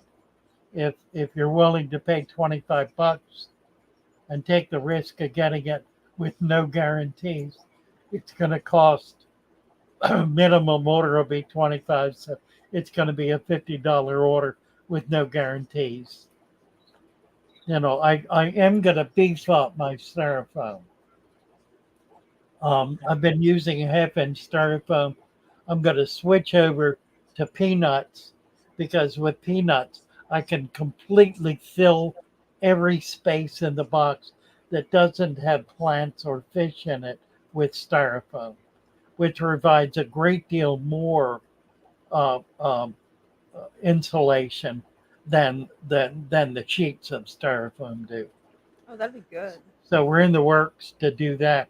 I'm also going to go to my own box rather than I've been using the priority boxes from the post office. I was shipping them flat rate. I'm not doing that anymore, which means I'm technically misusing the boxes. I've only been called on it by one postmaster in Arizona. Nobody else in the country has called me on it yet, but they will get around to it, I'm sure. So I need to make that transition.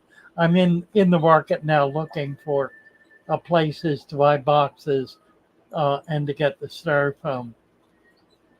So that's all in the works. What Oh, else? that'll be nice when that gets set up. Yeah, it's going to take a little effort, but it does not radiate heat, Erie. It holds heat or it holds cold. Whatever the core temperature is, it holds that against the external temperature. So it acts, it's basically air pockets. So you've got air in there that doesn't move, so it doesn't transition. So it holds air in stasis in microscopic pockets. So if you got something at the core that's cold, and the external temperature is hot, it's going to take a while for that heat to work its way into the core. In the meantime, the core is going to be radiating out cold. Now, we also add a cold pack, an ice pack to that in the summer, or a heat pack to it in the winter to further stabilize that temperature. It's not a permanent fix. It's good for 2 or 3 days with adequate styrofoam. The sheets of styrofoam we're using really doesn't last more than 2 days, and many of our shipments are 3 or 4 days. So we need to make that transition. We've been adding broken up styrofoam to it and extra ice packs, but I think the fix is going to be the peanuts. Yeah, I that's did a that years ago, and it was pretty effective. Can you have bones or skulls in the aquarium? Yeah, absolutely. It breaks down. It's provides carbonates. It's calcium, so it provides carbonates, which are a buffer. It helps to buffer your tank. It also provides a wealth of nutrients. So it's really a very valuable source of nutrient, particularly for the plants. Plants use a lot of calcium. So yes, by all means. Also, microfauna use calcium.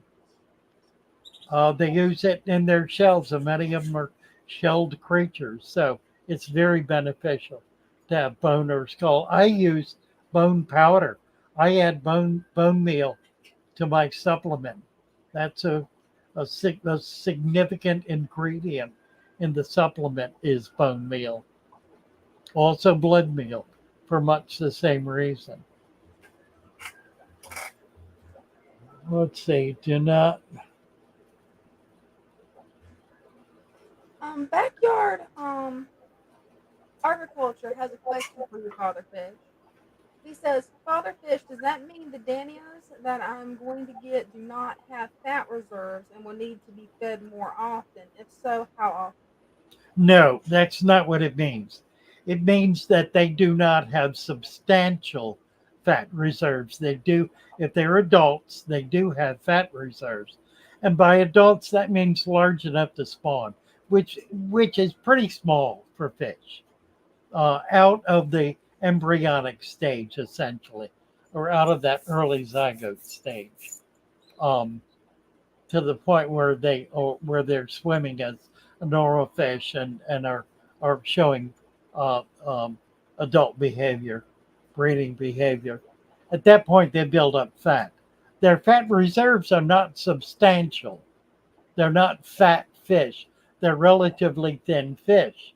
So they can go without food for probably a month without suffering.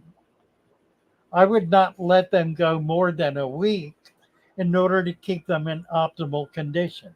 Now, there's another issue here. If you're maintaining, if you're doing a maintenance tank means feeding sporadically or building a food web. That means your fish are eating at at um, at a reduced rate, at a rate that's adequate to maintain their health and maintain their vigor, but not enough for them to be able to create the sperm and the eggs that are needed to spawn. That only happens when the fish, typically in the spring, have a sudden flush of food and they eat a great deal and beef up and are able then to generate the sperm and the egg to be able to breed. As food resources diminish, they lose that capacity. That's the first thing the nutrients are taken away from in order for them to be able to sustain themselves. So that gives you a sense of how to deal with your tank. If you want to get them spawning, increase the food. To get them more stable long term, decrease that food. You don't want to try to keep them in full breeding mode all the time because it will burn their bodies out. They will not live as long. They will be maxed out, and they'll be they'll be um, they'll be functioning at a very high level, which will burn out their cell structure in a shorter period of time than if they were more stable. In other words, their metabolism will be at a higher level. So it's going to burn them out quicker. They won't live as long. So yeah, that's the consideration. If you want to have your fish live a long time, do not feed them every day. It's really quite simple. If you want to get them to spawn, feed them every day, feed them more heavily for a limited period of time, like a month to 2 months, and then diminish that. Go back to the twice a week. Twice a week is a really good regimen. I should not feed every day. I do. I feed tiny amounts, but I notice that I get cloudiness from it. This tank has some cloudiness, and I know it's from feeding every day. If I feed once every 3 days, my problem is I'll forget and I won't feed for weeks at a time. And then the little fish will begin to suffer. So it's my problem. It's not the fish's problem. I create problems for the fish.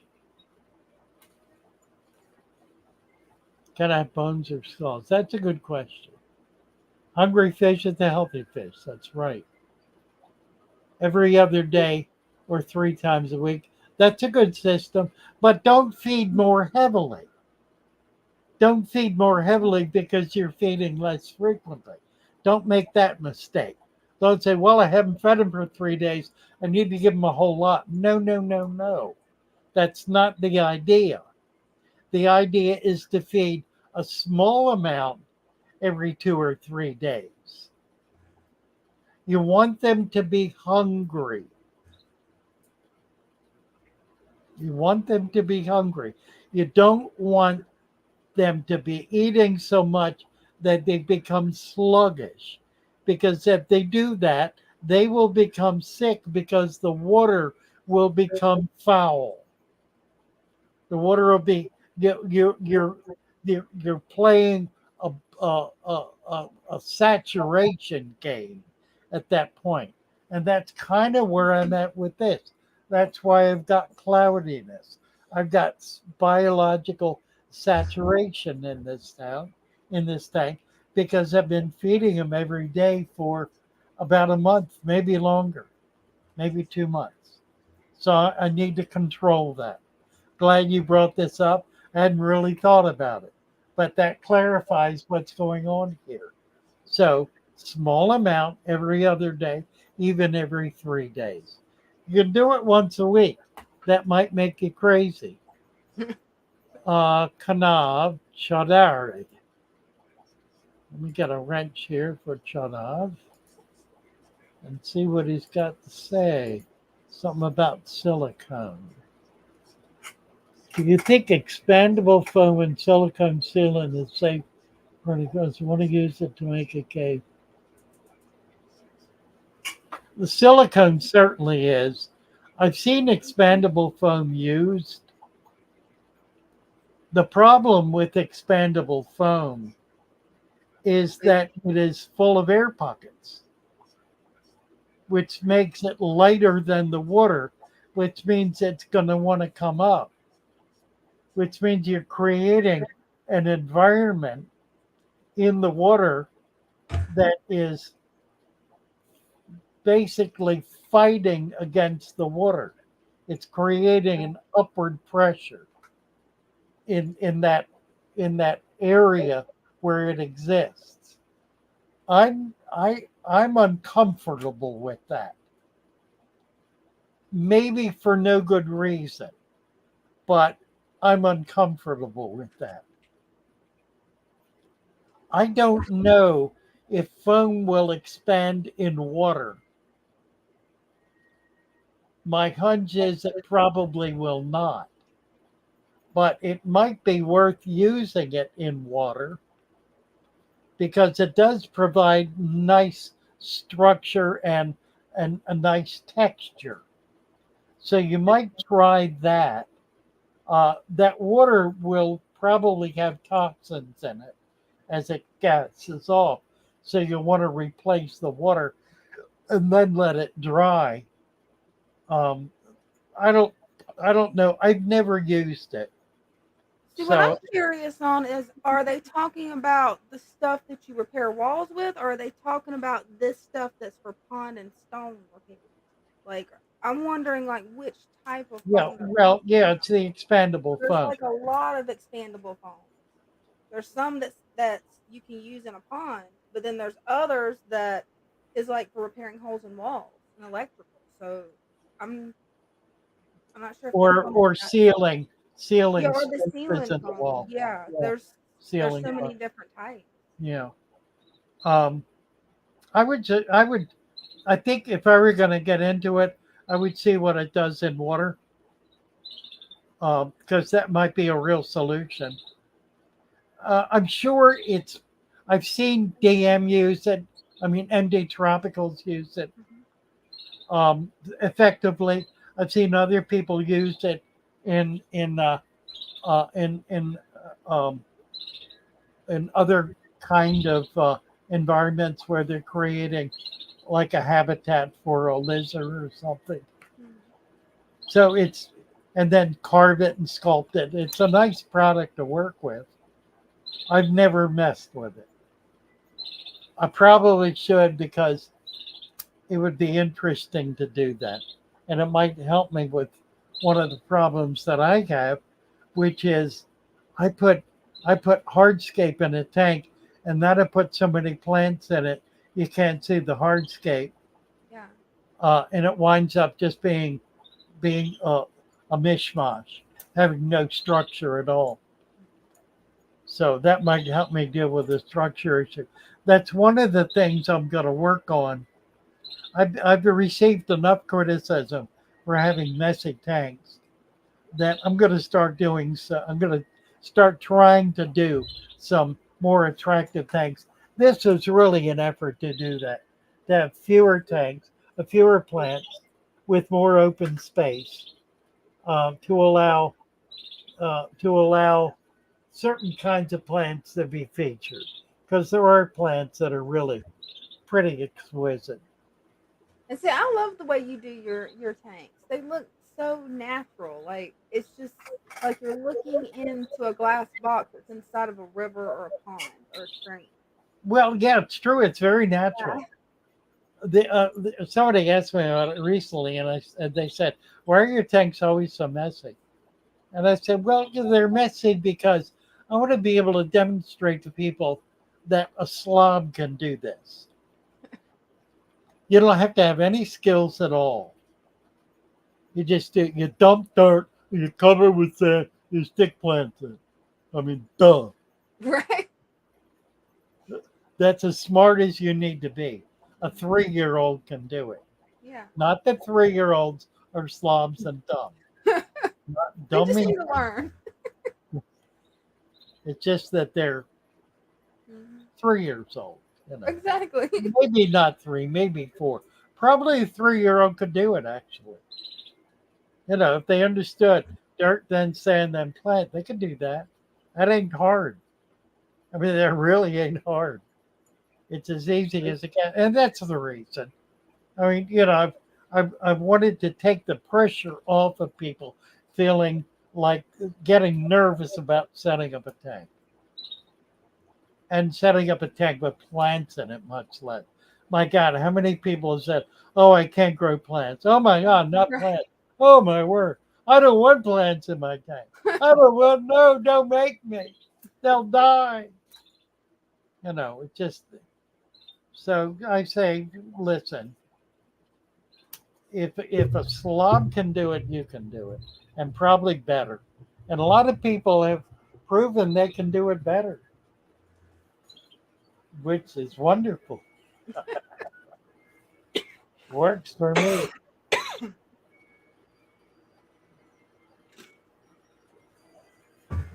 The right way is the easy way, says Erie. Do I ship my products to Australia? No, but we have a supplier in Australia. If you will go to fatherfish.fish and scroll down, you will find the link to our supplier in Australia.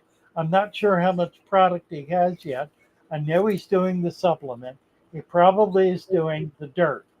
May have found a way to do plants or some other things. We have a supplier in Brazil, in the EU. I have a second person wants to do the EU. Don't know about that yet. The UK, Canada. We've got a person who's ready in India.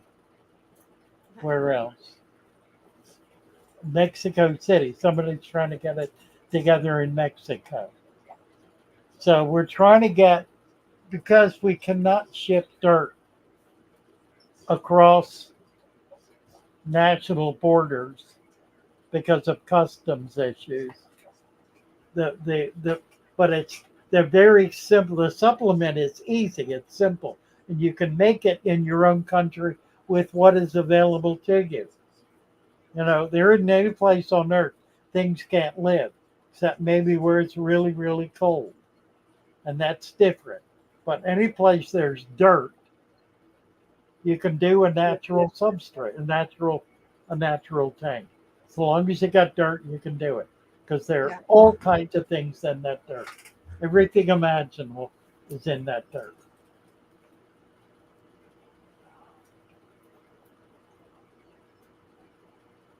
What else? Erie's doing sheets of compost, frozen. Nice. I've never done it, Yeah. That's cool. but I think it's cool. I like it.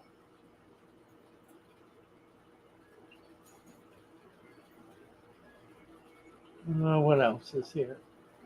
Give me another question. Backyard aquaculture has a question for you, Father Fish. I'm only going to have 6 danios in a 40-gallon tank if that helps. So my water shouldn't get contaminated too quickly. Am I correct? Water should not what? The water shouldn't get contaminated too quickly. Depends how much food you put in. Hmm.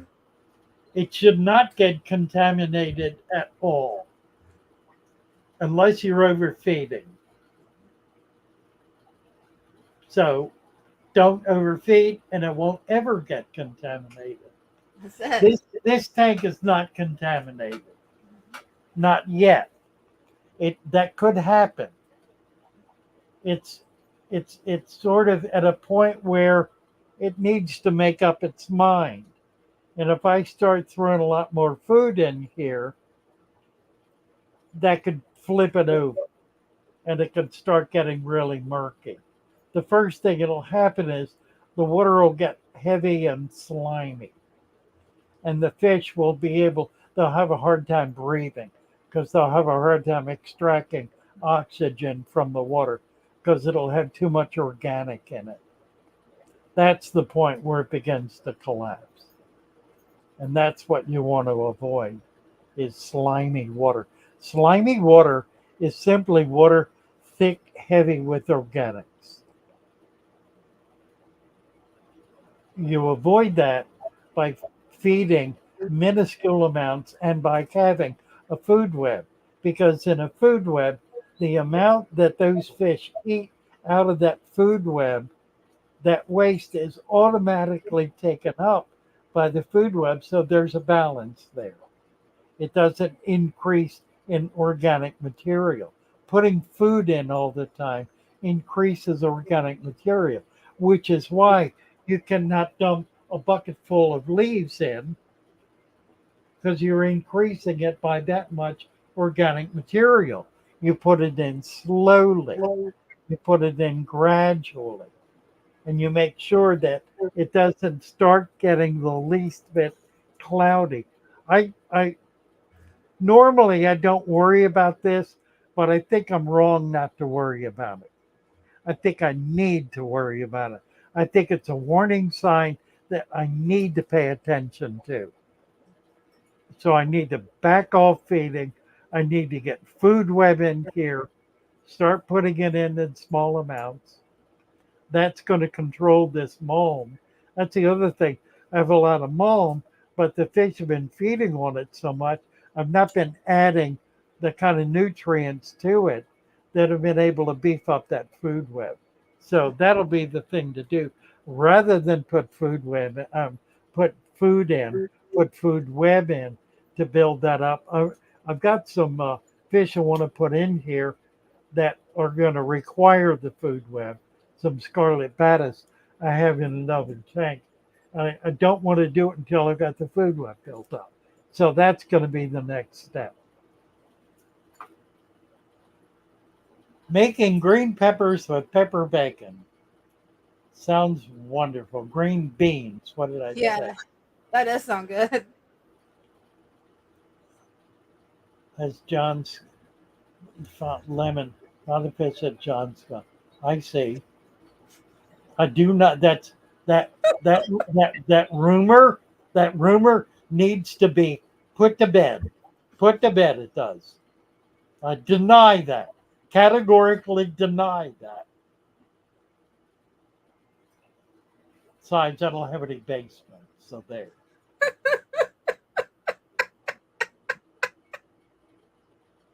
Not in the basement at all. So nope, you guys got it wrong. It's in the warehouse stuff. No, it's not. It's not anywhere.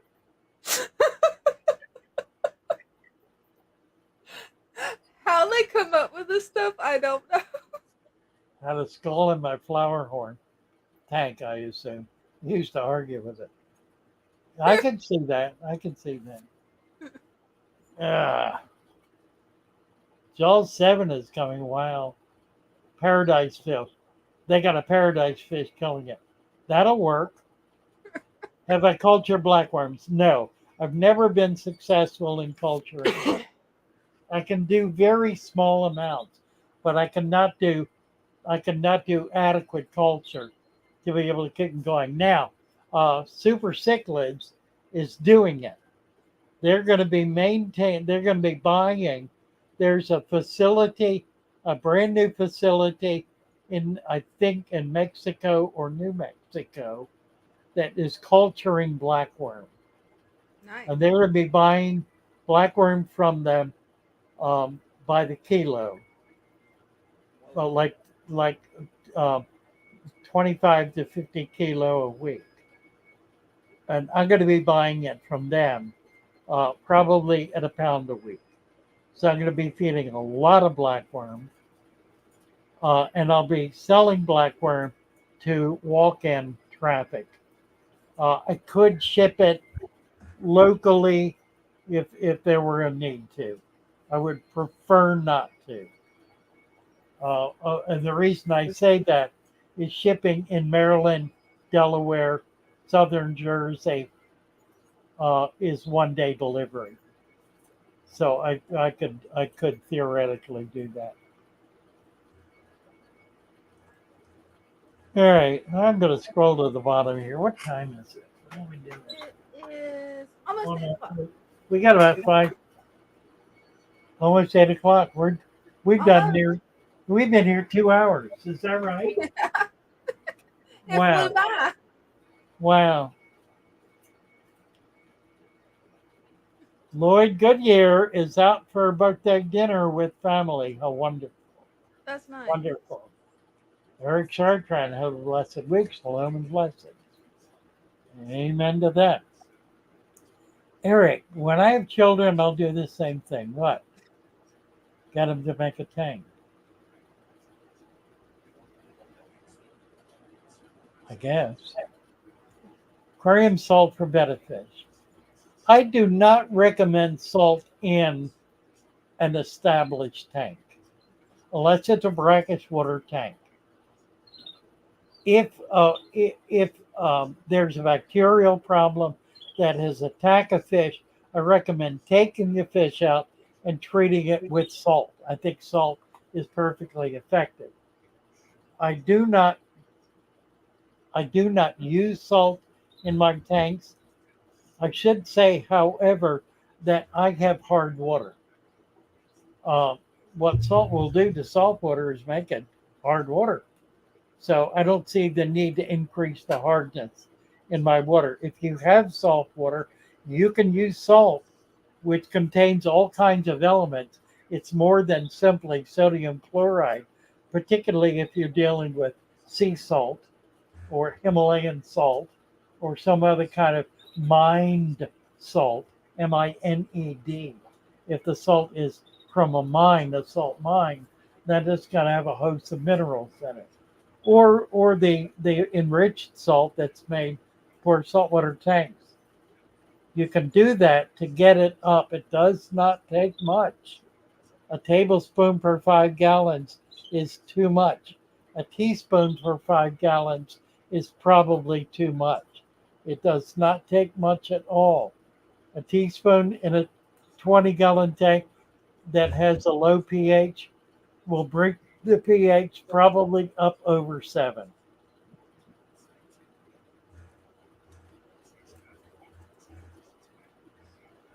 DeWitt, you can post pics on Discord all the time, 24/7, or you can come up on our our live stream, our show and tell live stream on Wednesday evening.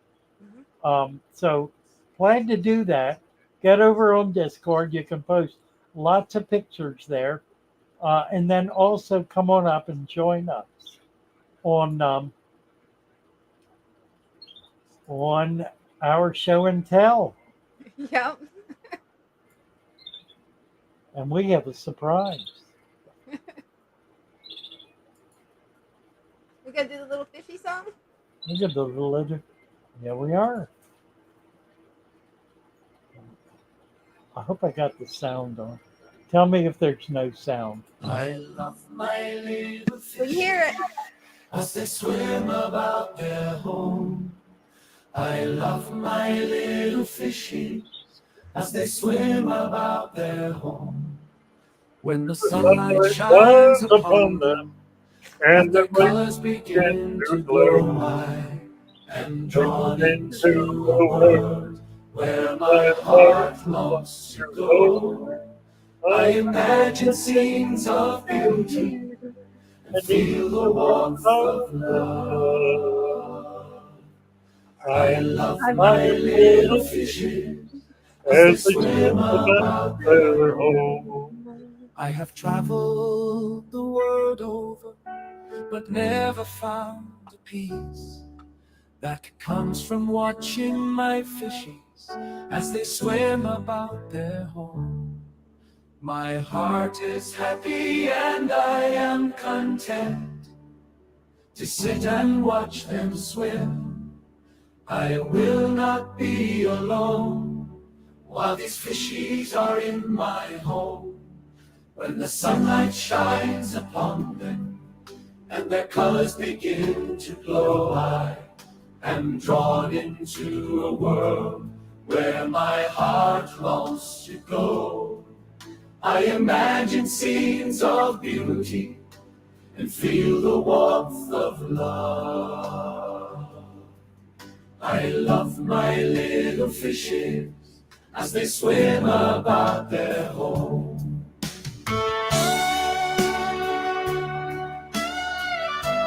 Hi all. Lovely to be with you. Been a wonderful show. Been a lot of fun. We've had a lot of fun. Come join us Wednesday.